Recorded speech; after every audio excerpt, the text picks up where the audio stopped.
Pemirsa, akibat kebakaran hutan di Kalimantan, kualitas udara di Kalimantan menjadi buruk. Berdasarkan halaman indeks standar pencemar udara terungkap wilayah Kalteng indeks udara sebesar 261. Ya, bersumber dari halaman indeks standar pencemar udara ISPU, Kementerian Lingkungan Hidup dan Kehutanan, pagi tadi terungkap indeks kualitas udara di Kalimantan Tengah sebesar 261. Sementara menurut situs iqair.com, akibat kebakaran hutan, wilayah di Kalimantan seperti Banjarmasin dan sekitarnya menjadi kota berpolusi hari ini. Seperti yang kita lihat di layar kaca Anda pemirsa, pergerakan angin juga terpengaruh dengan asap tebal akibat karhutla. Polusi separah ini sangat berbahaya bagi kesehatan pernafasan warga.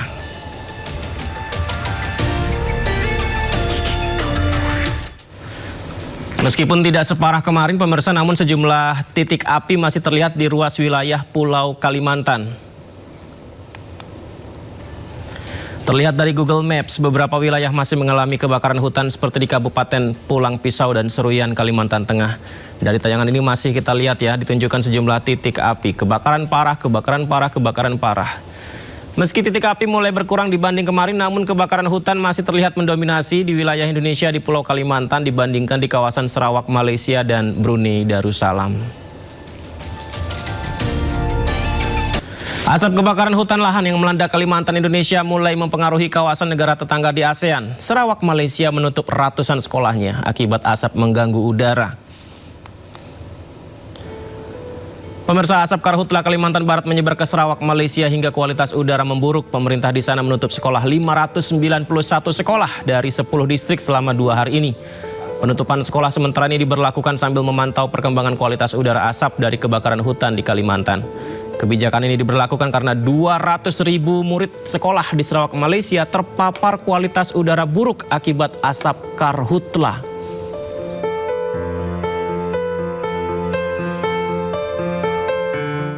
Ya, terkait berita tadi pemirsa, Menteri Lingkungan Hidup RI Jumhur Hidayat merespon terkait asap yang mulai masuk hingga ke Malaysia. Dirinya menyebut hal itu dikarenakan arah angin yang kerap berubah. Kebakaran hutan sudah sampai Malaysia seperti apa? Ya, kebetulan anginnya memang agak mengarah ke sana waktu itu. Tapi suka bolak-balik gitu. Tapi sekarang mitigasi dan pemadamannya terus-terusan, kerja keras mereka. Kita berdoa akan bekerja keras. Oke? Puluhan hektar lahan terbakar. Bupati Lamandau pantau langsung karhutla di RT 9 Desa Kujan, Kalimantan Tengah.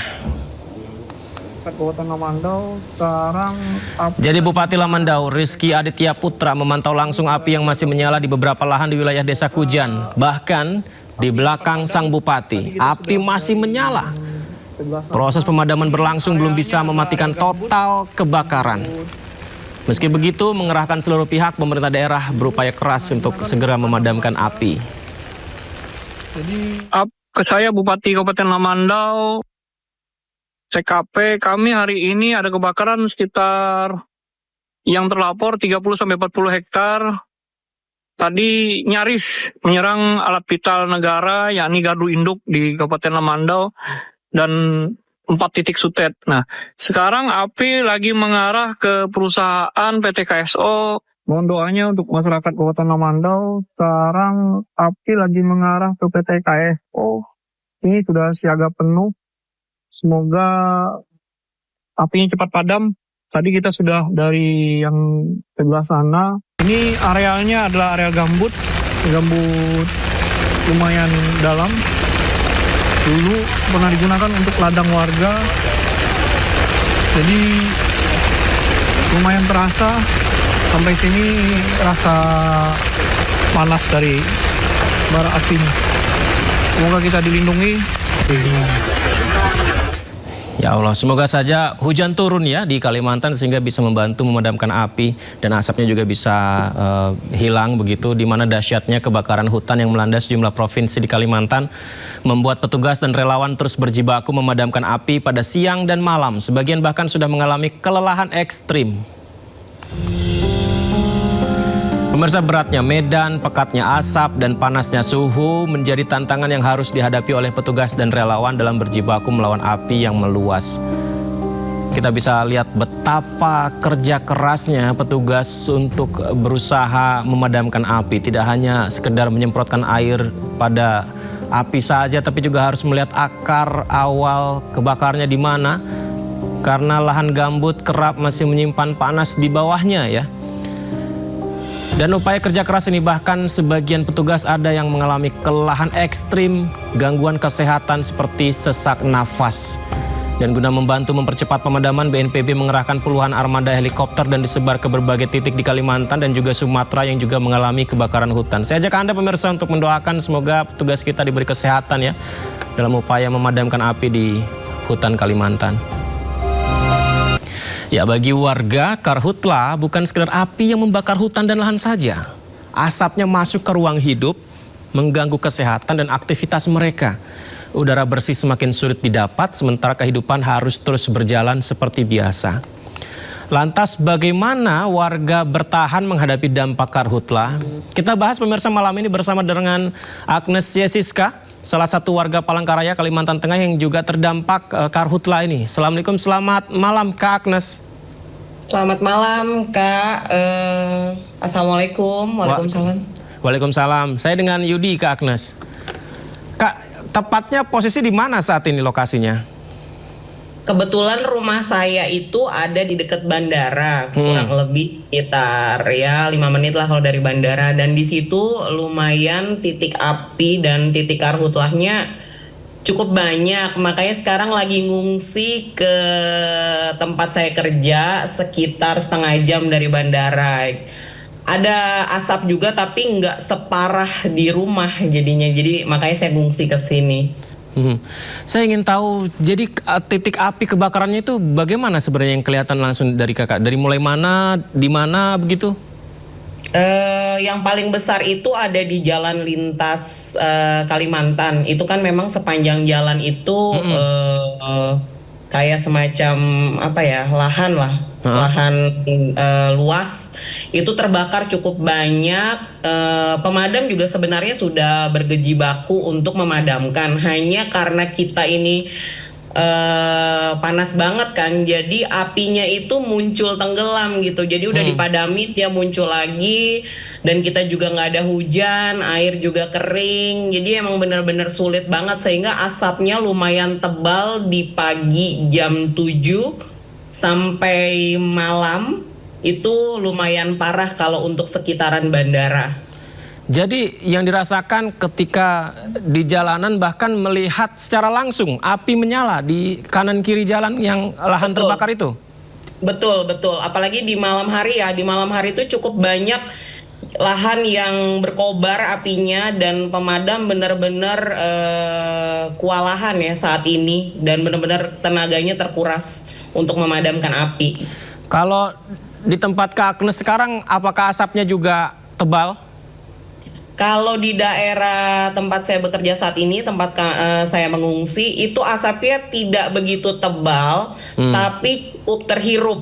Jadi kebetulan saya punya balita 2 tahun, itu saya benar-benar gak bisa bawa dia keluar, dia cuman saya isolasi di dalam rumah. Ventilasi saya tutup menggunakan plastik, air purifier juga 24 jam karena indeks udaranya itu benar-benar kotor dan tidak sehat sampai sekarang. Ini kan kami tayangkan ada gambar dari masyarakat juga ya, dari kontributor kami, dari warga di media sosial. Benar-benar asap menutupi jalanan ya, Kak Agnes? Betul. Jarak pandang Apalagi di pagi. terbatas? Jarak pandang itu kalau di pagi di beberapa titik itu kurang dari 100 meter. Kurang dari 100 meter? Ya. Wah, Masya Allah. Ini kalau kita lihat nih, seperti ini. Ini berarti... Dan kuning ya. Iya. Itu kuning berarti ada titik apinya ya, Kak ya? Ada titik api dan semacam kayak mendung, tapi bukan mendung karena tertutup asap ya sekarang ini. Dan memang separah ini. Memang separah ini? Setiap jam, Ya. pagi, siang, sore, begini?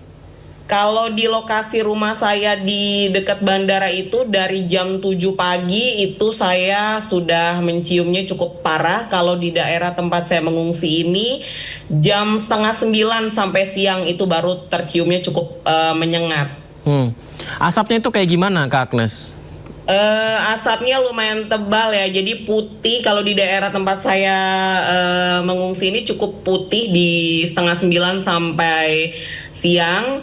Kalau di daerah rumah saya sendiri itu benar-benar kabut ya, kabut, bukan kabut udara yang sehat, enggak, tapi ini kabut asap yang benar-benar lumayan parah, bikin mata kita tuh berair, hidung tuh tersumbat, dan lumayan membuat sakit kepala. Dan ternyata kan Kalteng ini sudah hampir 66.000 ya yang terdampak ISPA. ISPA, iya.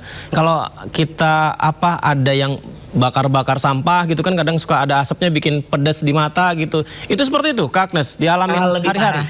Kalau menurut saya pribadi ya Mas, karena saya lumayan sensitif, jadi itu lebih parah. Astaga, lebih parah? Lebih parah. Berarti ketika berusaha ke rumah Kak Agnes yang dekat bandara itu lebih parah lagi asapnya? Lebih parah. Makanya saya bawa anak saya ngungsi di lumayan agak jauh. Karena kalau yang di bandara, dekat bandara ini saya benar-benar nggak bisa ke dapur. Karena dapur saya juga dapur yang sedikit terbuka. Terus putih sekali, baunya lumayan menyengat. Jadi saya harus menutup pintu, menutup ventilasinya lumayan agak double. Supaya benar-benar nggak ada celah masuk. Terus aktivitas sehari-hari, bekerja, warga juga, ya kegiatan hari-harinya gimana Kak Agnes dengan kondisi ini? Sangat meminimalisir untuk keluar rumah sih sekarang. Apalagi kan anak-anak sekolah sudah ada juga yang akan dibatasi ya. Terus apa yang bisa dilakukan lewat di dalam ruangan aja ya kami lakukan di situ. Saya rasa semuanya sama sih Mas di sini karena memang kondisinya udah cukup parah. Bahkan kami juga mau cari masker udah cukup sulit. Lalu oksigen juga cukup sulit. Emang semuanya serba terbatas jadinya. Di Palangkaraya masker terbatas Kak? Habis? Udah mulai susah nyarinya. Udah mulai susah. Jadi saya online sih Mas. Dan kebetulan kan memang lagi warga bantu warga kan. Jadi kami coba untuk ya bikin rumah aman untuk anak dan ibu hamil. Dan semua yang bisa dibantu lewat online ya online. Karena di sini juga kan kebutuhannya terbatas ya untuk kalau kita mau cari di Palangkaraya sendiri. Tadi saya lihat di media sosial ada yang melaporkan sempat turun hujan di daerah Tarakan begitu. Di sana terakhir hujan kapan Kak? Udah lupa lagi terakhirnya kapan. Berarti lama ya? Sempat beberapa hari lalu, beberapa minggu lalu itu sempat gerimis, tapi gerimis yang nggak ada 15 menit, yang membuat malah asapnya tambah parah kan. Sempat gerimis tapi karena intensitasnya sedikit malah makin menebalkan asapnya begitu ya?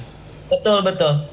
Ada yang bilang nih Kak Agnes kalau saya pernah juga sih ke Kalimantan tapi nggak sampai ngelihat ke titik hutannya gitu. Tapi bener nggak sih kalau di sana tuh banyak lahan gambut sehingga ketika kebakaran tuh kerap malah makin sulit dipadamkan? Kalimantan Tengah kayaknya sebagian besar gambut ya, yang saya tahu. Jadi kalau misalkan memadamkan api ya oke atasnya padam, tapi bawahnya kan belum tentu. Makanya itu yang bikin damkar atau pihak-pihak yang membantu sekarang ini memang benar-benar tenaganya terkuras kan, dan benar-benar capek banget untuk madamin karena dipadamin paginya padam, malamnya berkobar. Jadi emang rada sulit sih.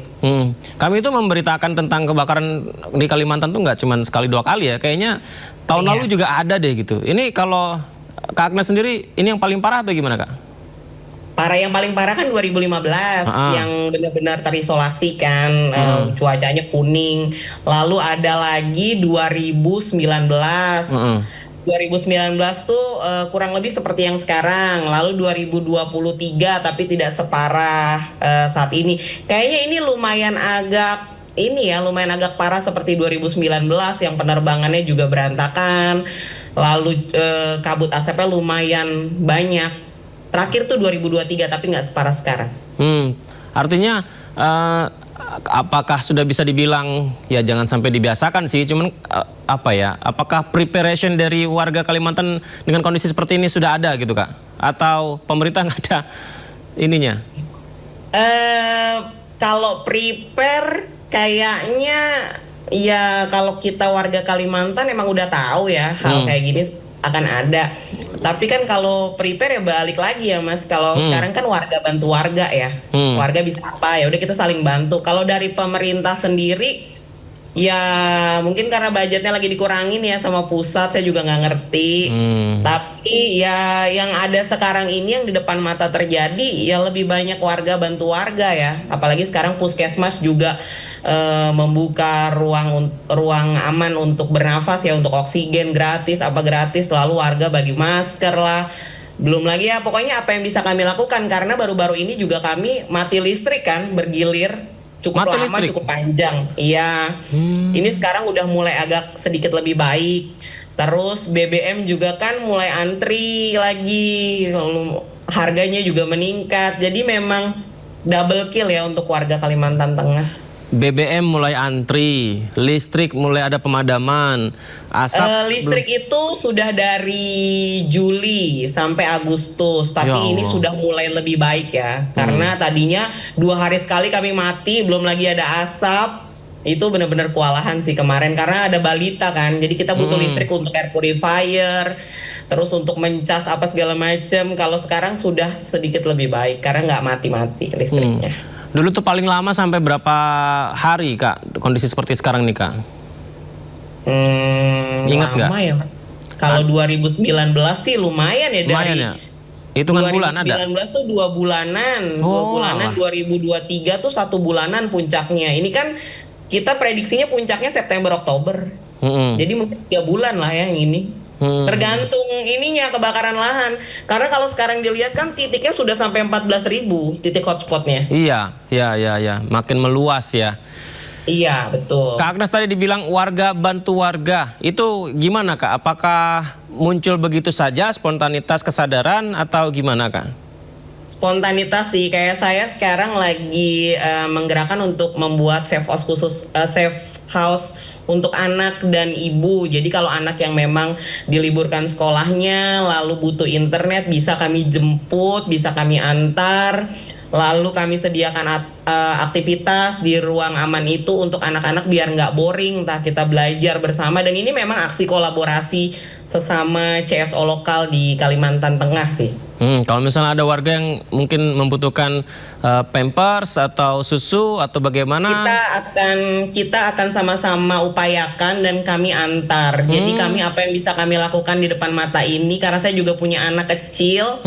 Ya kita akan upayakan sih Mas semuanya deh. Jadi nggak bergantung dengan pemerintah. Jadi apa aja yang bisa kita bantu ya sama-sama sih. Negara yang baik sebenarnya kan ada fasilitas yang cukup dipenuhi oleh pemerintah kepada rakyatnya gitu ya. Mengapa tidak bergantung pada pemerintah? Balik lagi ya bergantungnya juga gimana ya Mas ya. Karena kan ada isunya pengurangan anggaran. Terus kami lihat di lapangan juga kan memang semua sebenarnya bergerak, tapi kalau kita berharap sama satu dan satunya juga mungkin masih berusaha juga ya agak lama ya. Lebih baik apa yang bisa cepet ya saya lakukan aja apa yang saya bisa gitu, bikin satu safe house yang untuk anak, lalu saya punya kendaraan saya bisa antar jemput gitu aja sih Mas. Berarti ya harusnya negara bersyukur ya, rakyatnya banyak seperti Kak Agnes ini loh yang ya mengerti gitu ya kondisi daerahnya yang anggarannya mulai dikurangin ya kan, terpusat itu kan, jadi ada upaya sendiri mandiri gitu. Kak, kalau naik motor atau mobil gitu, itu benar-benar nggak kelihatan Kak jalanan depan? Kalau motor sama mobil di jam-jam tertentu iya putih, jadi disarankan memang sekarang udah menghindari aktivitas di luar karena baunya sendiri juga udah mulai menyengatnya parah untuk di jam-jam tertentu ya, kayak pagi itu kan memang mungkin uapnya baru naik, asapnya baru naik, itu memang putih sih lumayan. Kalau malam hari gimana Kak? Kalau malam hari lebih ke bau sih Mas, dan beberapa update kan banyak kebakaran terjadi di malam hari ya. Ada berita nih Kak, di Banjarmasin aksi unjuk rasa mahasiswa di depan kantor DPRD Kalimantan Selatan mencoba menerobos masuk karena marah dengan upaya karhutla, penanganan karhutla. Sebagai warga, gimana Kak Agnes? Aduh, kalau saya nggak tahu ya, tapi kalau dari saya pribadi, mungkin itu satu mekanisme dari teman-teman di sana untuk mengadvokasi pemangku kebijakan. Tapi kalau dari saya pribadi, karena ini situasinya juga cukup berat, akan sangat berat juga untuk kami, untuk saya ya, untuk kalau dengan pola itu. Kayaknya bakal menghabiskan banyak tenaga, belum lagi saya juga ada anak balita, jadi agak sangat sulit ya. Jadi saya melakukan apa yang bisa saya melalui rumah, dan lumayan memang banyak juga kok yang mau bantu untuk memberikan entah masker, entah minuman anak-anak atau oksigen, itu ada juga kok. Berarti yang paling dibutuhkan sekarang di sana masker salah satunya ya Kak ya? Masker, oksigen, lalu masker anak, dan untuk saat ini ya kalau kita mau bikin rumah aman kan air purifier ya, karena banyak ibu, banyak rumah yang nggak punya air purifier dan tapi butuh gitu karena mereka ada anak balita. Nah ini kan di sini harganya cukup mahal, sekalipun ada juga sekarang udah mulai terbatas, yang murah tuh udah mulai langka. Jadi itu sih yang paling dibutuhkan untuk jangka pendek ya. Sudah mulai ada uluran bantuan donasi begitu Kak ke wilayah Kalimantan mungkin yang membagikan masker gratis atau seperti itu? Mungkin di beberapa titik sudah ada, tapi belum banyak karena ini kan 2 minggu terakhir ya, ini mau hampir 2 minggu ya yang dia benar-benar asapnya lumayan tinggi, dan kita juga nggak tahu apakah benar puncaknya di September Oktober karena El Nino tahun ini kan lumayan agak ganas ya katanya. Jadi ya kita mau melihat nih situasi ke depan, makanya dari sekarang saya udah coba melihat mitigasi bantuan apa yang bisa kami lakukan gitu untuk sesama aja dulu yang di rumah yang pada punya balita. Kak Agnes, bayinya usia berapa? Perempuan atau? 20 bulan. Oh 20 bulan. Laki-laki? Perempuan. Oh perempuan. Anak pertama ya? Anak pertama, betul. Semoga sehat selalu ya. Dan terima kasih. Ada solusi dari pemerintah menyaksikan acara kita ini. Saya catat tadi, ini semoga pemerintah menonton ini ya.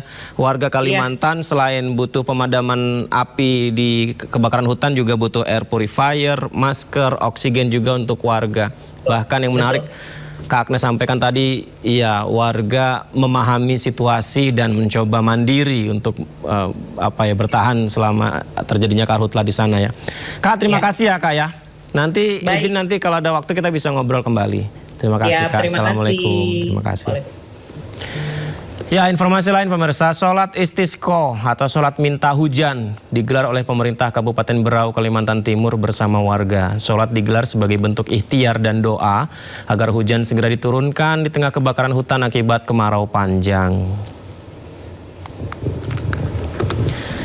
Ya, saya juga mengajak Anda pemirsa, tidak hanya warga di Tanjung Redep Berau yang Anda lihat ini di Kalimantan Timur, tapi Anda yang menyaksikan tayangan ini di seluruh Indonesia.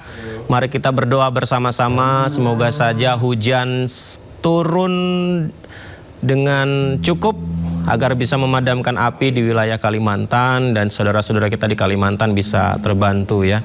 Yang Anda saksikan ini ratusan orang dengan khusyuk menjalani rangkaian sholat istisqo di halaman Masjid Agung Baitul Hikmah Tanjung Redep Berau Kamis siang. Sholat istisqo merupakan sholat sunnah yang dilaksanakan ketika masyarakat mengalami kekurangan air akibat kemarau. Cuaca panas disertai kabut di wilayah Berau berlangsung hampir 1 bulan. Jemaah memohon kepada Sang Maha Kuasa agar diberikan rahmat berupa turunnya hujan. Hingga saat ini kebakaran hutan dan lahan di Berau semakin masif. Titik lokasi kebakarannya menyebar di beberapa wilayah yang mencapai 118 hektar.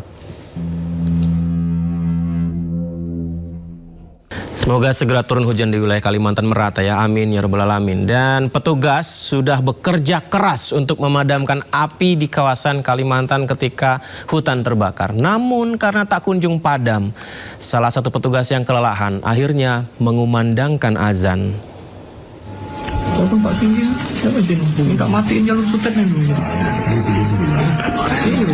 Ya, ini dia kita saksikan pemirsa.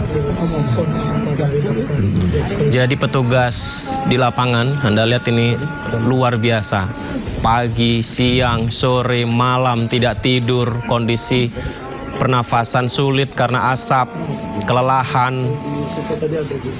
Mereka mencoba memadamkan api, tiba-tiba di sisi lainnya menyala, memadamkan api, yang lainnya menyala. Kelelahan hingga akhirnya warga salah satunya mengumandangkan azan, padahal di depannya ada api yang berkobar masih membakar lahan. Ya, pemirsa, apa yang dilakukan warga, salah satunya petugas ini adalah semua cara coba untuk dilakukan memadamkan api di hutan. Tadi ada dari BPBD menambah.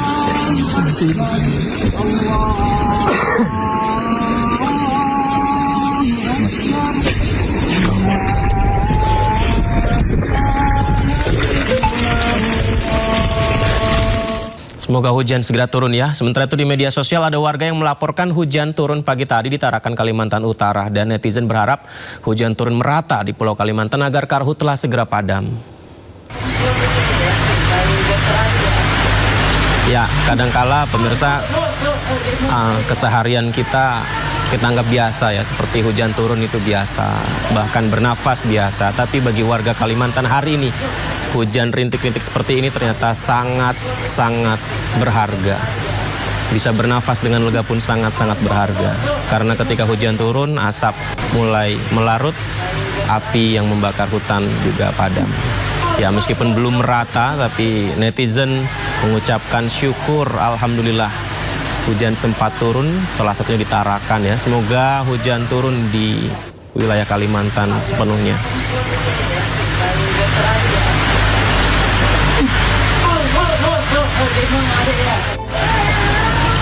Sementara itu terkait hujan yang masih belum merata turun di wilayah Kalimantan, Gubernur Kalimantan Timur Rudi Masud menyebut menyiapkan rencana hujan buatan esok hari. Dan Lanut Balikpapan, insya Allah tanggal 22 sampai tanggal 27 jika hujan belum turun maka akan dilaksanakan rekayasa cuaca supaya hujan bisa segera turun di wilayah Kalimantan Timur, terkhusus untuk di Kabupaten Berau, Kabupaten Kutai Timur, Kutai Barat dan juga Kutai Kartanegara.